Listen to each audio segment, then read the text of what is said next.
So on today's video, we have Kaey-Lib, who's an online fitness coach and does over $1 million a year. He talks about how counting calories actually isn't that important. And then he talks about how food-wise, we don't have to overeat or undereat because our body will tell us when we need to eat and how much we need to eat. And then he also says that we don't need to be working out for 2 hours. We can get a better workout 20 minutes than we would in 2 hours. And he says cardio is not bad. Last but not least, says always question why. Stay tuned to the episode. This is gonna be a great one. It's a banger. Today's video, I'm with Kaey-Lib, who's graciously given me his time, and he's here today. He's a health fitness coach and entrepreneur as well. So I'm gonna cut the talking. I'm gonna let you introduce yourself and let me know about your journey and what you do as a health coach. Awesome. Well, thanks for having me on, man. And what I do is basically, the way I'd summarize it is, I'm a coach or like leader of what we've coined the conscious entrepreneur movement, which is very much a movement that at the forefront of it is about entrepreneurship, being able to create and do good things through business, help other people, as well as build thriving businesses so that you can have the biggest impact possible. And for us, a lot of that is about serving God, and I'm very open about that with all my content because I think that's huge. And a lot of what we do that through, the main focus right now is through health and fitness. So because a lot of your life and business all stems from who you are as a person. And so obviously with that comes your self-development, your physical development, and just being aware of that. And with self-development comes more of the non-physical elements. But that's what I do essentially. And I run a few businesses with my wife through the entrepreneurship side of things.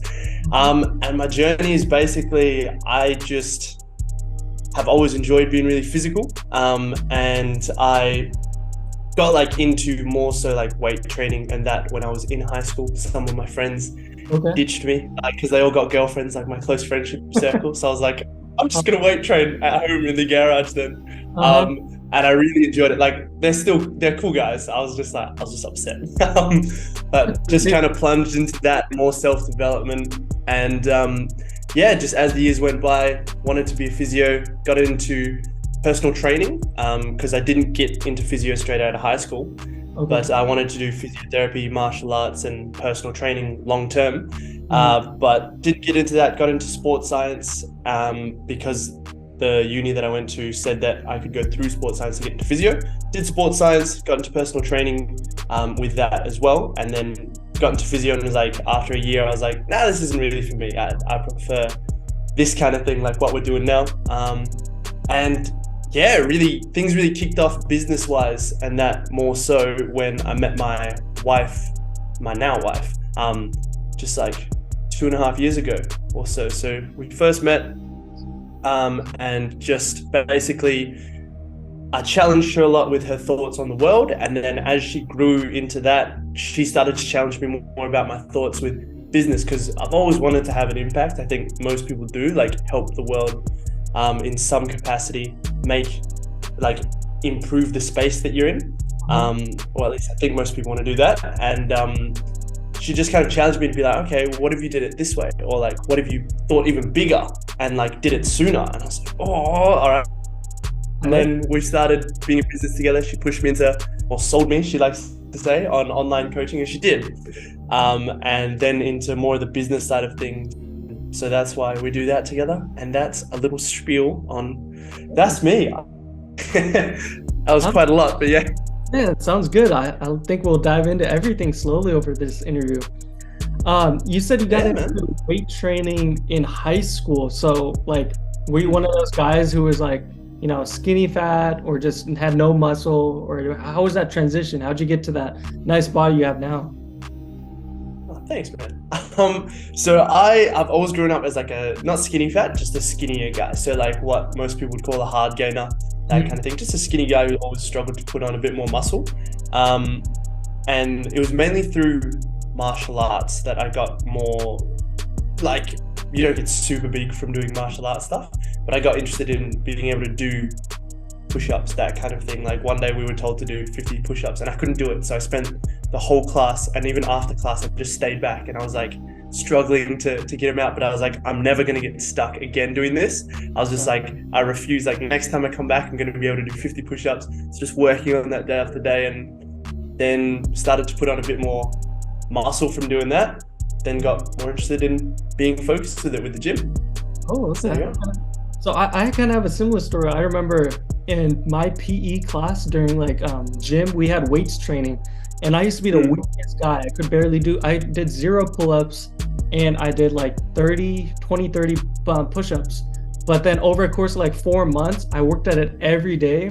I ended up doing 70 push-ups in that test, and I ended up doing 10 pull-ups. So I made like a huge gain because I was like, I'm not gonna be last again. But, man, that's so good. Yeah. But asking like personally too, as a hard gainer myself, like what was the changes you made to your like diet, weight training, or you gained a lot with just doing body weight, but like how did you do that essentially? Like if you can break that down. Yeah, so my journey, even with that, just to put some numbers on it as well, is like I weighed about 60 kilograms and I was about 6 foot tall, around about this height. I don't remember the measurements. My mum has them on our house, on the door frame kind of thing.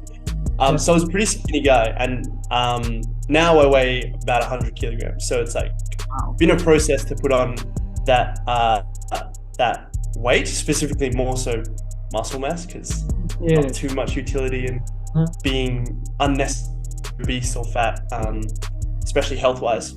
So how did I forgot the question. Well, like, how did you do it? Like, what did you start eating something different? Did you work out specific hours, intermittent fasting? What'd you do? So I've tried a few things over the years, and I've simplified it now to a process of basically mainly training focused, with just training and protein are like the two main things that I focus on for that side of things. So I know that a lot of people would say you should bulk and do that kind of thing. I've done that before, and it can yield pretty good results. But now I think it really just comes down to training right, and then giving your body the fuel to recover from that. Because the way I see it is, training is the stimulus to actually put on muscle, or the reason for your body to put it. That's the demand you place on it.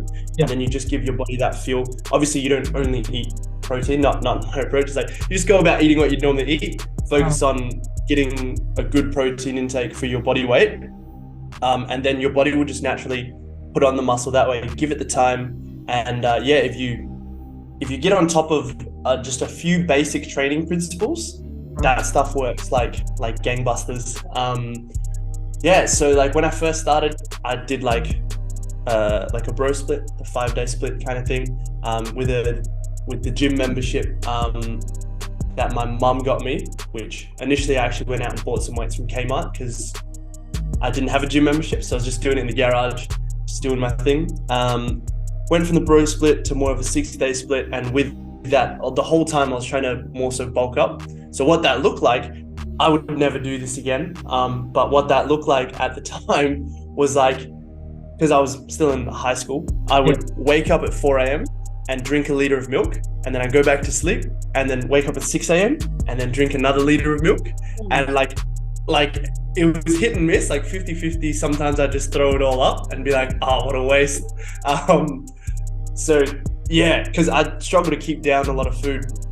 And then throughout the day, it was like eat as much as I could. It was like, I think I became known for it at school. Like I was just eating all throughout the day, and I'd always ask my teacher's permission. So it was like, I had 3 sandwiches a day, 6 hard-boiled eggs, and like a big bag of like nuts, or like a mixed bag of nuts that I'd sometimes share with my friends. But I'd plow through all that and then get home and just eat like 2 servings of dinner, that kind of thing. And being a skinnier guy, it's hard to eat a lot of food. So like I'm a slow eater as well. Like literally from the moment that I wake up, or even before I woke up, essentially, all the way through the end of the day, I was just eating and eating and eating. And that was like my bulking process. But as I've gotten more experienced, I've done various different things training wise, and obviously studied it a fair bit. And now I'm just like, oh, the bulking part not really necessary, especially for a hard gainer. So that's what I do with a lot of my clients now. They don't have to go through that like how I did. I'm never like, we're gonna eat this much food and you have to force yourself to eat. Because I've got mates that they're like, yeah, once a month I just throw up for a week straight after every bit of food. I'm like, that's not the life I want to be living, man. There's a better way. It's like, surely. So yeah, and also the mechanisms make sense that they're independent things, like putting on weight and putting on muscle mass, like calorie surplus, calorie deficit for losing weight. They're two independent processes in the body. So yeah, I don't have to dive too much into that. But yeah, that's my story, as it were. Yeah. Oh, quick, if we can dive a little bit in, you said the calorie surplus and deficit. So like, let's say we'll take me as an example. Like if I want to gain weight and I'm trying to gain like, 10, 20 kilos, which is like, 20, 30 pounds, something like that. What would you say a bulking phase for me would be like? Would I be doing it by the numbers where I'm getting my metabolic rate of calories and then add on specific calories? Like, would you want it more scientific? Is that what you tell your mentees? Yeah, so I have my way isn't actually technically doing it that way. I do, if we're just looking at calories, I do what I call relative tracking, and it's something that I found to be much more useful over my years as a coach, because a lot of the time you can give people stuff like calories, you track it on MyFitnessPal or some app like that, and there'd be people who are trying to lose weight. I'm like, all right, cool, we've calculated it, even with their activity in that, and you need to eat about 2,000 calories a day to do that. And then they'd be entering it and be like, man, I can't, like, I eat like 800 calories a day. And I'm like, of course we know, most people, they're not eating 800 calories a day. Like maybe for a couple of days, and then like it evens out throughout the week. And I just kept running into that problem. And even when I was like, we can track more accurately, it just isn't practical for most people. So what I developed instead is relative tracking. I'm like, okay, whatever you're tracking right now, let's just see what your body weight does. So I measure relative to body weight, or just like visually, like their body fat kind of thing. And it's basically over a period of a week or two, you can see how many calories are you tracking if they track every day. What is the average of that? And then what's the average, what's the trend in your body weight? If we're looking at body weight, it's like, is your body weight increasing? Is it decreasing? Is it staying the same? Because calorically, you'd be like, okay, technically, if you are in a calorie surplus, you'll gain weight over that couple of weeks. That's about enough time to start seeing a trend. Even it's not going to be a huge amount of weight, but you'll start to see a trend. If they're at maintenance, their weight will stay the same. And if they're in a deficit, their weight will slightly decrease in that period of time. So I use that, and then I'd be like, okay, we can go from there. So if you're tracking 800 calories a day and I'm like, we want to go into a bit of a surplus, I might be like, cool, man, track 1,300 calories a day. Like that's what we're going to put it up to, depending on if we want a surplus. Then we could go like that, instead of being like, cool, this stuff all says 3,000 calories a day, so eat 3,000, and then they just can't do it because they're like, it's too much. And relative to what they're tracking, even tracking is difficult enough in and of itself. It's like, it's a bit of a punishment essentially to track, because it's an inconvenience. And then when you make it even harder, when it's like you have to be to the letter, like you have to weigh everything raw, you can't go out and eat and enjoy anything anymore, like you have to get every calorie and every macro right. I'm just like, most people don't want that. The only people that really has utility, that serves, is more so athletes, bodybuilders. I mean, bodybuilding is like an athletic endeavor as well.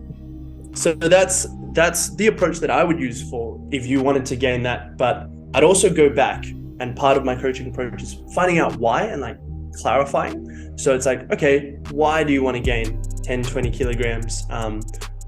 And is that the weight itself, or is that a certain look that you're after? And so it's like, because a lot of people, if they want to gain 10 kilograms, which is what I do with some of my guys, like I want to put on weight. When you dig deeper, it's more like, actually, I want to put on muscle. Like I don't want to be fat, but I also don't want to be skinny and emaciated. So it's like, maybe they'll put on a little bit of body fat, but most of the time they don't have to, and they can just put on that muscle, stay quite lean, and go from there. Because for most people, it's not really about the weight, but it's easy to quantify when it's weight. Much easier because it's quantifiable. And then if it's like quantifiable data versus if you are going for a certain look that's more qualitative and very subjective, it's like, oh, how do I feel about myself today? That kind of thing, which is an important thing to take into consideration. But that's also why I would clarify, like, is that weight that you want specifically, or is it more so muscle? Because if it's muscle, we look at the timeline, be realistic about that, be like, cool, we can do that with muscle, that side of things. And you can also just do it with body weight. But obviously, if you're just focused on body weight, then the priority isn't really only putting on muscle, it'd be putting on body fat as well, especially if it was in like a shorter period of time. But that's why digging deeper helps to understanding people's motivations and what drives them, because that will inform the whole process from there. And then I'd go into seeing what's at the core so that we can actually develop a strategy on the surface level. Otherwise, if we don't get deeper like that, then it's kind of like we can do things at the surface, but they probably won't address the actual problem itself or the thing that we're trying to solve for, if that makes sense. Yeah, no, it does. I have another varying question to that. So you can differentiate like people, if they want to gain muscle only, to get them muscle only, while people who just want to gain weight, they can gain like muscle and fat. You can do that with your program? Yeah. And that's what I focus on, just because they're two different processes. Like we were saying before, it's like putting on the changes in body weight are more so from calories. So it's like energy in versus energy out. I know that some people would say that that's not true, but from what we know scientifically, that appears to be the case. So it's like, if you want to put on weight, you could do no weight training and you could just eat more. And if you're in a calorie surplus, you'll put on weight, but that weight can also, that weight will probably just be fat if you're not training as well. So it's like, yeah, body weight's possible to put on without muscle. So muscle is an independent thing, and likewise, losing weight is calorie deficit. Like, you eat less calories than your body uses a day, and then you'll lose weight from there. But putting on muscle itself is a separate process. When you put on muscle, you're going to gain weight as well, but it's not like you are gaining weight as the primary thing and then gaining muscle comes with that. It's you're gaining muscle as the primary thing, and the weight that comes with that is just the weight that comes with that, if that makes sense. And that's what I do with a lot of my guys, even when they're just like, I want to maintain where I'm at now. And as a result, they'll put on muscle and get a little bit leaner, even whilst they're at their maintenance, just because naturally you're putting on more tissue that uses energy, which is muscle, uses a lot more tissue, uses a lot more energy than fat. So it requires more calories, and naturally sometimes they'll end up fluctuating from a little bit of muscle growth to a tiny deficit, and then getting a bit leaner, and then just gradually putting on muscle that way. Okay. Yeah. So where did you learn all this from?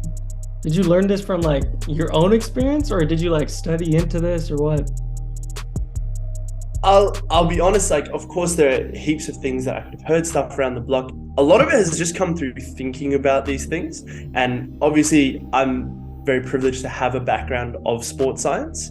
But even just like common sentiment stuff, like I still look up stuff on YouTube and like hearing what other people, leaders, or just knowledgeable people in the space have to say.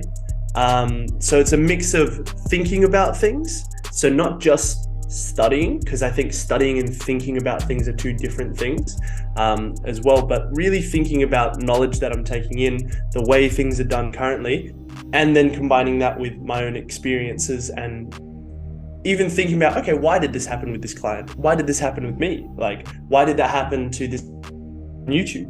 What are the mechanisms behind it? Like, when we strip it back, like what makes sense based off of what we know? So it's a mix of the two, and a lot of the theory itself comes from just me thinking about things and questioning and bouncing ideas off of my mates and that, because, you know, most people in even the fitness space don't have the same ideas. Some people do, but it's just like, yeah, there's like, it's like different, slightly different information to what's in the zeitgeist, that kind of thing. Okay. Yeah. So basically your clientele is usually focused on building muscle, or in some way, either they're starting overweight or starting like super low body weight. Is that kind of what you guys focus on? That's one of my specialties, yeah. So a lot of the time it's guys like that, but most guys that come in, like the biggest thing is they want to look better and, you know, have the associated feeling better, the confidence and that comes with it, and perform better. So a lot of the time that is putting on more muscle if you're built like a clothes hanger, that kind of thing. So it's like, yes, that's the main thing they come in for. Yeah, I always like start dragging answers out. I'm like, yes, that's the main thing they're coming for. Okay, and then question on this. So you recommend lots of high protein foods for these people trying to get this muscle, right? And then depending on the calories, if they're trying to deficit, surplus, addition. But do you promote like other supplements into your program as well for people? And if so, which ones? It's really only if they ask, and then I'll just give recommendations. I've never been, because also I'm not a nutritionist, so I'm not qualified to actually tell them specifically, you need to eat this. I can just be like, hey, based on this goal, I recommend this, or based off questions that they ask me. My wife is a nutritionist, so I'll consult with her or get her to do that side of things, just to make sure that I'm doing right by my clients as well. And yeah, so with the supplement side of things, there's protein powder is probably one of the most basic ones. And depending on their goals and needs, like there's obviously creatine monohydrate being one of the most researched ones, especially for gym performance. But most of my guys don't take it because it's not necessary. It helps, but it's not necessary. It's like you can make progress independently of taking creatine. And the only other thing would be like caffeine, but not in a supplementation form, but like in, you know, pre-workout or that kind of thing. And it's really just personal preference when it comes to those things. The only one that I will recommend from a practicality standpoint tends to be protein powder. But even then, with a lot of the guys that I coach now, it's like I do it more so in forms of like protein drinks that you can find like in the shops, because then it's one less thing you have to do if you're already strapped for time, because you've just got the drinks there, you just drink it. It's really easy. Yeah. So yeah, Makes sense. those are the supplements. Okay, so let's say someone's coming in and they want to join your program. Like, what's your whole nutrition and workout plans? How long do people stay for to get their results? So it depends on their goals, obviously, but most of my guys, honestly, because of the working relationship that I have with them, they stay on for a few years, like a year or two. But it's not like that's my minimum or anything like that. Generally what I work with is see what the goals are, but I normally work with a 6-month minimum. And then from there we evaluate towards the months. And that's changed over time, that my process changes and varies as it needs to, basically the right thing for the right person. But that's like my basic one is 6 months, and most of the guys go for, the average is probably 9 months to a year. And yeah.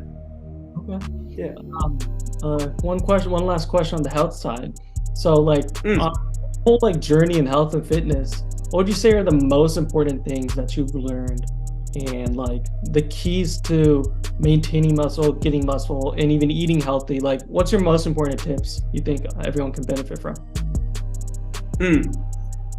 I think the first one would just be to question, and this is a principle for everything, is like question why. So dig deeper and question, like get 6 or 7 layers deep on the why. Why did someone say that? Where did they get that information from? Is that true?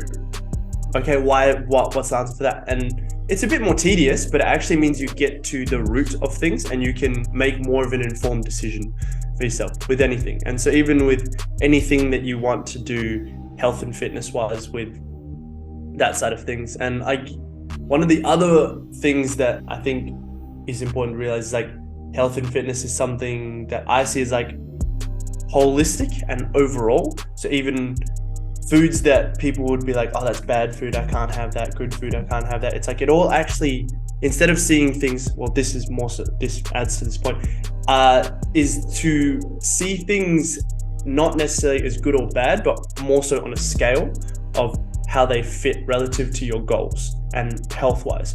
Because if you having McDonald's or something like that once a week helps you eat the stuff that isn't McDonald's and what people perceive to be less healthy foods, but if it helps you eat normally and to your goals for the rest of the week, I'd say that that's healthy. But if you restricted it and you were like, I'm not allowed to have this food, that's where like binge eating and a lot of that side of things comes in. When we have that black or white or all or nothing mentality, it's like as soon as you tip over a bit, they'll binge out and they'll go for weeks of like not doing that. Like, well, I'm already being bad now, so I'll just drag it out.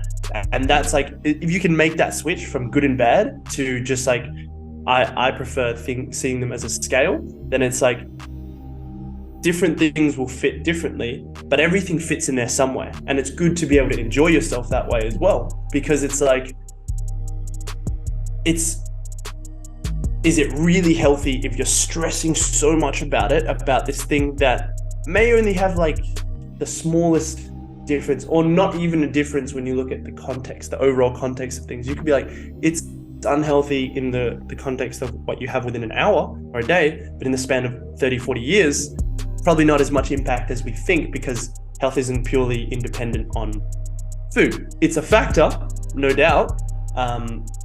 Yeah, that side of things. And if we're talking overall health and fitness, I think it's really important to train in some capacity, like do the resistance training side of things. Keep it adaptable and keep it fun. Like do what you enjoy, I think is one of the big things.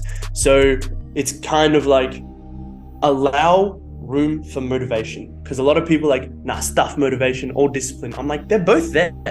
There will be times to be disciplined. There'll be times where you're like, okay, yeah, I don't feel like going to the gym. But if you hate going to the gym, do something else. And if you can't find anything else, then you find a minimum and you find a way of training within that works there.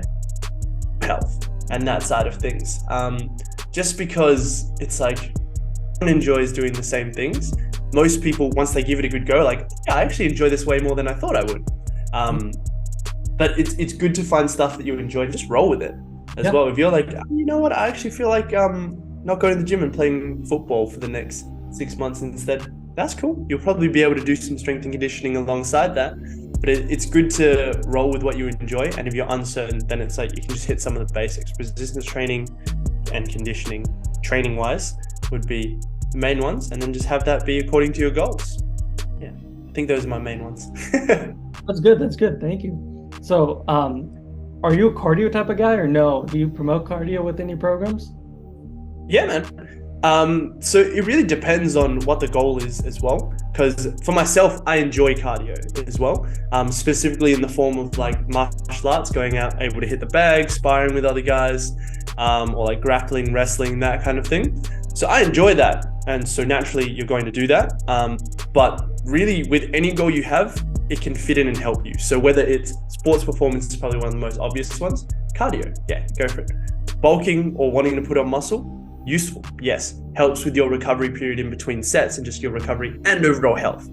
Those are the two common ones. But it also helps a lot with like clarity of thought, mentality, all of that side of things, just because of the cyclical nature of a lot of cardiovascular or cardio activities. And then obviously for losing fat, there is a place within that. You don't have to lose fat, but it's a tool that can be used for that and is good for it. More often than not, is good for health for most people in most circumstances. So some form of it, yeah. I think cardio is good. That's how I'd summarize that. Cardio is good. Okay. I'll take some motivation. What do you think, by the way, man?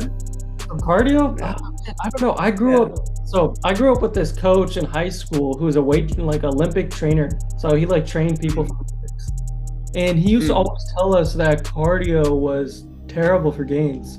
And he wouldn't like make us run or anything. So I don't know. I've been always instilled that since high school up to now, and like I tend to do cardio when I could when I used to go to the gym. Now I just work out at home, so I don't get cardio in. So I don't know. I was like asking your opinion. I mean, you're the expert here, so wanted to see what you would.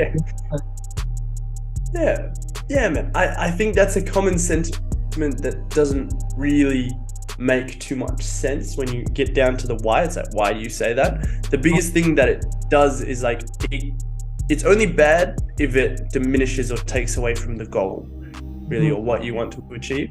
But for most people, it doesn't do that. So yeah. Okay, good. That's pretty cool. Because I know cardio is very like healthy for your cardiovascular system and everything. It's great for the whole body recovery, but it was just muscle gain. I was iffy on it. I was like, is this good? Is it not good? Because I've seen conflicting studies out there, so I don't know. Yeah.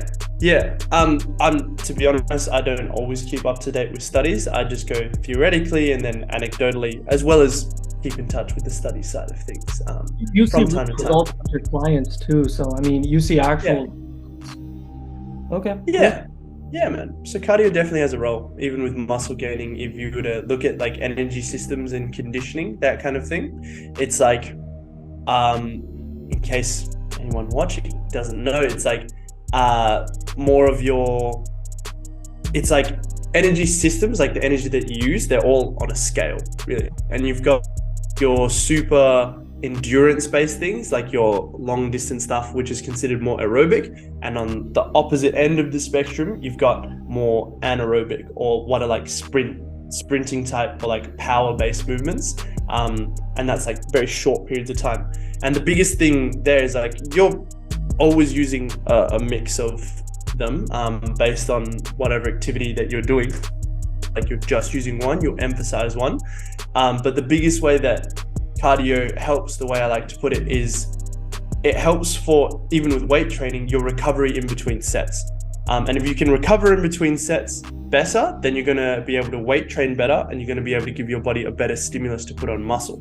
And the reason that it helps with you putting on more with your recovery between sets is because the energy system up this side, that anaerobic or that sprint one, which is mainly what we use when you do a weight training set, when you're resting the 3, 4, 5 minutes in between, it's your endurance system that, or your aerobic system, that does most of the replenishing of that there. It's like, if you get into the whole technical, like the ATP, PC side of things, the aerobic system has a big hand in replenishing that. So yeah, that's why even on from a theoretical point of view, it has utility, as long as it's not done to the detriment. I think where some people can get like that is like if you do a lot of cardio before your session, or like too much cardio as a warm-up, that kind of thing. And overall, it's like, because you're increasing activity with cardio, depending on how much you increase it, you could end up, oops, I just dropped the bottle cap. You could end up basically putting yourself into a bit more of a calorie deficit, which generally means a little less energy if you don't eat accordingly as well. Not that you can't put on muscle in a calorie deficit. That's another bit of a controversial, I guess, opinion that I have, but a lot of people think that you can't, but I say you can. And that's what I do with myself and my guys. Oh, okay. So you've seen calorie deficit and muscle gain? Yeah, because they're independent processes, like I said. Yeah, I definitely think it's doable for most people, because it's like muscle recovery and muscle growth is an independent process to what your body weight does, like calorically and all of that. So even though people would be like, oh, you have to lose gains, you will lose muscle and you'll lose strength on a cut, that doesn't have to be the case. A lot of my guys have gone from like benching 80 kilograms at the start of a cut to benching 140 kilograms, even just strength wise, and putting on a lot of lean muscle mass in that process. And he wasn't even like, they're not even like fat, super fat guys, but a lot of people are like, oh, the only exceptions to being able to put on muscle and lose fat at the same, like steroids, if you're a newbie, or muscle memory. So like if you're coming back to the gym and you've gotten fat after a while, but I'm like, technically they're two different processes. And if you believe that it's not possible, you're not going to commit fully to it. So obviously it's not going to be possible, but they are different processes. So it can be done to a degree for most individuals. So it's like, if you do that and you're really honing in, you're making sure you progress accordingly with your weight training, giving yourself enough fuel to recover from that, you can be having the fuel for that side of things, which is one thing, and then having the caloric deficit, the caloric deficit, to lose the fat. And then that way you can have both happening at the same time. They're not as in conflict as most people think they are, if you do it right. And I mean, proof's in the pudding. That's what I do with my guys and with myself as well. So yeah. I mean, science might say something, like some research papers, there's always research conflicting out there. So it's like, I know what's true, what's not. But then if you see real results like you guys are, then I mean, I think it's proven then, right? I've always struggled to gain weight. Over like, it's been many years I've been like working out like pretty heavily. It's always, I know it's because of the diet. I don't eat enough, or I'm not eating enough protein. But now especially it's hard for me because I am in my third year of medical school. So I'm not even like in a singular spot. I'm moving around the state. So I don't have a gym. I just work out at home. I have this like dumbbell website that has a bunch of workouts, and I do that. But let's say if someone like me who can't have access to a gym because I'm like moving around and don't have all the time to like, keep eating like you did back in high school, what would you say a guy like me should do who has limited amount of time for working out and eating and stuff? To be honest, I'm pretty much the same boat. Not through studying that, but just because we're doing so much business-wise, it's like even that's like come back a lot. So the biggest things to focus on, especially if the goal is gaining more muscle, is getting the training in and hitting a lot of the basics by way of that. And then also doing the nutrition side of things, just giving your body enough to refuel. And it will tend to naturally adapt anyway to what you're doing.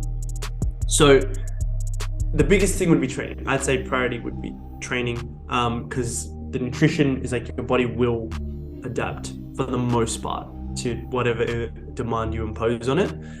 Because even if you were to take an extreme example, there's a genetic factor, but if you look at like some of the absolute specimens and that you see from like Africa and that kind of thing, like where they're not getting the proper nutrition, but they're working and they're jacked. Some of these guys, like I don't know if you watch UFC or I'm a big UFC guy. Yeah, but like Francis Ngannou and like even John Jones, they're naturally pretty big guys. Maybe John Jones not naturally, but he's doing a lot. So it's like you can be underfed and technically malnourished and still get jacked. It's the demand that you impose on your body. That's an extreme example. Obviously, not the most ideal thing to do, and I would say not everyone's like that, but you hear a lot of those guys be like, yeah, there are just like 10 Francis Ngannou's walking around kind of thing. Like he says that himself. So yeah. All right. So yeah, there's a genetic factor, but the body does tend to adapt to any demand that you impose on it. So that's why the training side of things. Obviously with the nutrition, try to get as much protein in as you can. This is a practical thing, even time-wise, is like eat what you can. So if that's adding a little bit extra protein per meal and then having a couple of protein shakes a day. We could go like full into like what you're eating and that. But just being like what has the highest utility and the highest reward with the least punishment, because it wouldn't make sense to be like, yeah, eat 5 times a day. It's just like, cool, if you can only eat once a day, get all your nutrition in once a day. If you can only eat twice a day, then we go for twice a day. So it's about being adaptable by way of that. Easiest recommendation for that, I would say, especially when you're super busy, I wouldn't even worry about calories that much, because you know my stance on that. But focusing on protein and like double your body weight in grams, or yeah, if you're going from kilograms, but if you're doing it in pounds, just like one gram per kilogram is the way to go. So how much do you weigh again, by the way? I weigh I think I was like 155 pounds. Kilos, that would be like 65 kilos ish. Right, yeah, cool. Yeah, so for you it'd be 155 grams of protein a day. something around that area would be good for you. Yeah, if you can do that, and a lot of the time doing that through shakes is what tends to be the most useful, like a protein drink that you can find.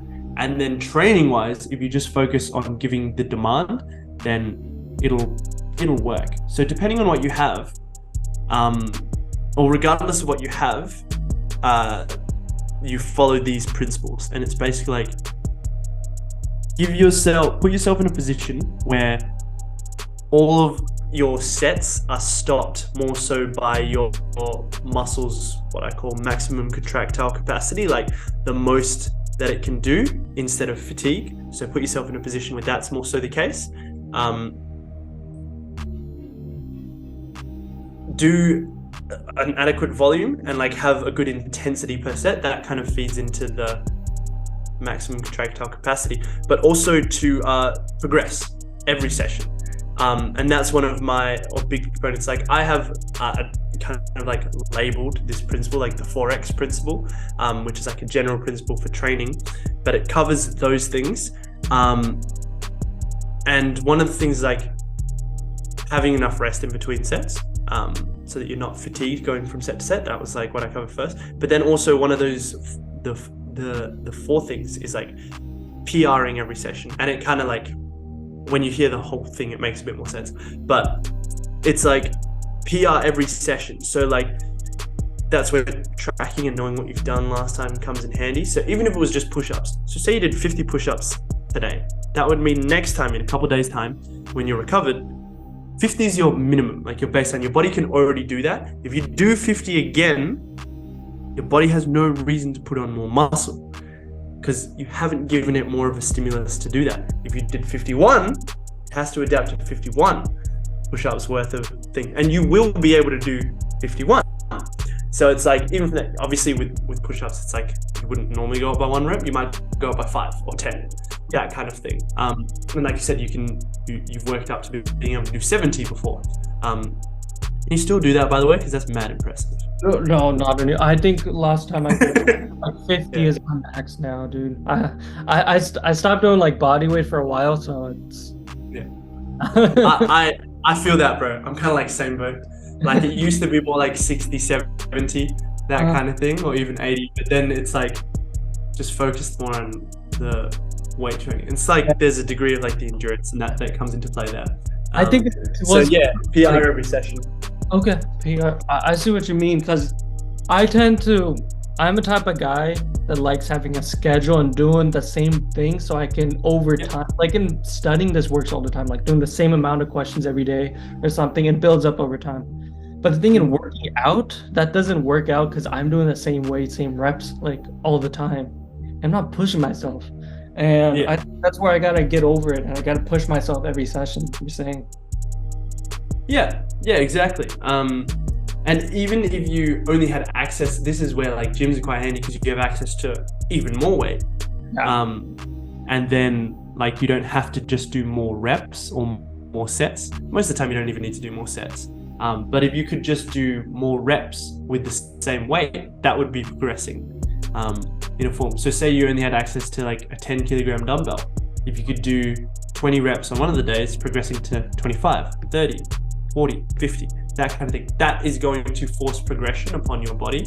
And when you combine it with the intensity of basically pushing to that point of failure, or just shy of failure where your body physically can't do anymore, and that's the kind of appropriate intensity more so for muscle building for most people, is what research tends to show. But as long as you're progressing, if you PR every session and beat whatever you did last time, the intensity will just come eventually.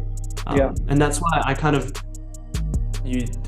developed, or like I just used another, like I coined it like the link fit progression model, but it's just a progression model. Like I've heard it before, I didn't know a name for it at the time. Or the TKP progression model, which is basically like and you can take the same idea, but like if you can do 8 to 12 reps, you do 8 to 12 reps of a given weight, and if you can do 3 sets of 12, you go up in weight.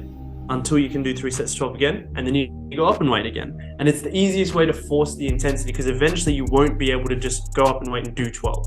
Eventually it might be a couple of weeks after that, but you'll hit the point where you can only do a set of 8, set of 10, set of 8 kind of thing. And then you keep with that weight until you can do 12, and then you move on, if that makes sense. So it's basically finding simple methods of progression. Yeah, what kind of equipment, what do you have access to? Is it just, you said some dumbbell stuff, hey? I'll lift Is it it up. right there? Yeah. I have a Bowflex, so it goes up to 52 pounds. Oh yeah. Adjust them. Let me. Oh yeah. Yeah. So I have 2 of those, and I just carry them around wherever I'm moving out and stuff. Yeah. Yeah, man. Like, yeah, you can use that, because there are lots of variations, and even if you're limited by weight, you can use more isometrics and pre-fatigue, that kind of thing. Because obviously there's going to be a point where it's like, it doesn't make sense to do like 500 million push-ups in a day. But it's like, yeah, so you can use pre-fatigue stuff. So like isometrics, if you've ever used that. This is kind of passed over into advice, and I love doing this. So like, feel free to stop me if ever you want me to stop talking about this. Great. But yeah, this is actually what I do. This is kind of like part of my business model as such, is like, I just like giving insight to it. But I talk to people, get on a call with them, and then just give them advice based on the situation that they could take from that moment and run with regardless. And then the people that are interested in coaching from there, obviously there's a bit more nuance to it. Potentially we talk more about coaching and then jump onto it. But it's like, I just love chatting to people and giving them advice, because this is information that is out there anyway. And it's like, if I can just help distill that, even if it's free and just take some of my time, like, that's cool. Because then eventually that'll become, hopefully will become more well known, and then people will be like able to do that. And then once that becomes the baseline, because a lot of the times like people don't know some of these things that I'll talk about, but if that can become the baseline, it's like, then we can do even better. We can learn even more stuff, and like the next level comes from that. So yeah, anyway, isometrics, basically, like, if you can do an isometric against something that won't move and hold that for like 10 to 20 seconds, push as hard as you can, and then go into doing the movement that you're going to do, that will help to pre-fatigue the muscle, and you won't be able to do as many reps, but you'll get a similar or the same stimulus for building muscle from that. So for example, you could put a towel, if you were to do like a push-up. So if you're wanting to pre-fatigue your chest, you can put a towel around your back and like put it around your hands, and then like get halfway into the push-up position, make the towel taut, and then push for 10, really push as hard as you can. And then you could grab your Bowflexes, or you could do push-ups from there. And you're probably only going to be able to do like maybe 10 to 20. If you're really pushing as hard as you can for the pre-fatigue and isometrics. And that's something that I tell guys that they can do at home, because it works and it helps for you to keep progressing, but it saves you that time. Because especially third year med, you got a lot of stuff to do. For sure, man. I appreciate that. Always welcome, especially because I trust you as well. So yeah. This was great, man. Thanks so much. All right, man. Take care. Bye. You too. See ya.